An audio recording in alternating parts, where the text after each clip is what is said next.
قرآن والے آتے ہیں، اگر آپ کچھ بھی کہیں گے لیکن میں اس پہ پوری دلیل دیتا ہوں قرآن والے کیوں آتے ہیں۔ میں تو ادنا سا طالب علم ہوں، لیکن میرے ذہن میں قرآن والے اس لیے آتے ہیں بزرگو دوستو، جب انسان کو یہ دنیا، مال، جائیداد سب کچھ یہاں سے چھوڑ کر چلے جانا ہے، وہاں کچھ بھی ساتھ نہیں جائے گا، لیکن ایک ساتھ جائے گا، وہ ہے قرآن۔ اور میں بتاؤں کس طرح ساتھ جائے گا قرآن۔ بزرگو دوستو، جب انسان رات کو اٹھ کے تہجد میں یہ قرآن پڑھتا رہتا ہے، جب رات کو اٹھ کے نمازوں میں یہ قرآن پڑھتا رہتا ہے، جب چھوٹا سا 5 سال کا بچہ اٹھ کے یہ حافظ قرآن اپنے سینے میں قرآن کو محفوظ رکھتا ہے، بزرگو دوستو، جب انسان کا آخری ٹائم آتا ہے اور غسل دیتے ہیں، انسان کو اس دنیا سے رخصت کا ٹائم ہوتا ہے، غسل دیتے ہیں، یہ قرآن انسان کے سینے میں چھپ جاتا ہے، اور جب سینے میں یہ چھوٹا چھپ جاتا ہے، لیکن بزرگو دوستو کتابوں میں لکھا ہے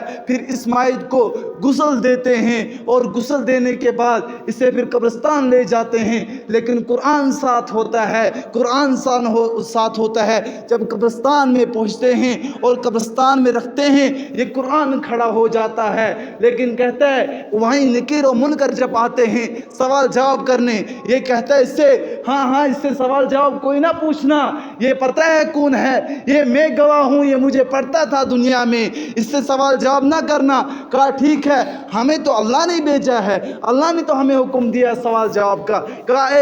آپ فوراً ادھر ہی رکو، 1 منٹ، میں فوراً اللہ رب العزت کے پاس جاؤں۔ اور لیکن جب یہ قرآن اللہ رب العزت کے پاس جاتا ہے، کہتا ہے یا اللہ میں گواہ ہوں، یہ بندہ، یہ جو مہمان قبر میں آیا ہے، یہ مجھے پڑھتا تھا، میں گواہ ہوں، یہ مجھے پڑھتا تھا دنیا میں، مجھے پڑھتا رہتا تھا۔ بزرگو دوستو، بڑے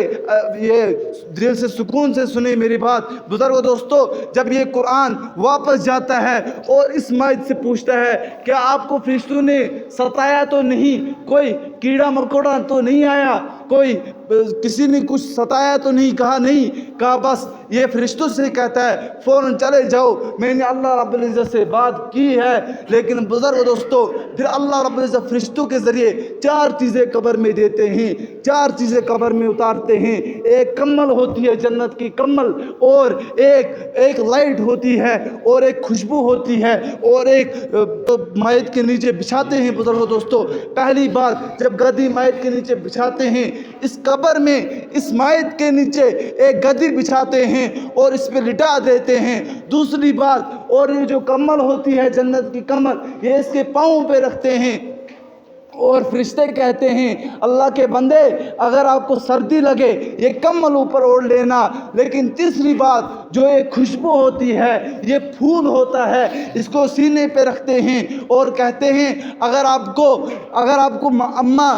ابا بھائی بہن کوئی یاد آئے، اس سے بس اس کی مشک سونکھ لینا، آپ کو فوراً بھول جائے گا، آپ مست ہو جاؤ گے۔ لیکن چوتھی چیز ہے، وہ ہے بس یہ چراغ جو کہ جنت میں یہ قبر میں جلا دیتے ہیں، اور کہتے ہیں کہ آخری وقت تک روشنی کم نہیں ہوگی۔ بزرگو دوستو، بس میری ذہن میں اسی لیے قرآن آیا، آپ خود ہی سنو کہ بس جب یہ کہہ کر قرآن کہتا ہے اس بندے سے آپ ایک کام کرو، آپ آرام سے لیٹ جاؤ، قیامت تک آپ کو کوئی نہیں اٹھائے گا، لیکن لیٹ کے چلے جاتا ہے، اور اس کے بعد اس کے گھر میں جاتا ہے، اور گھر جا کر دیکھتا ہے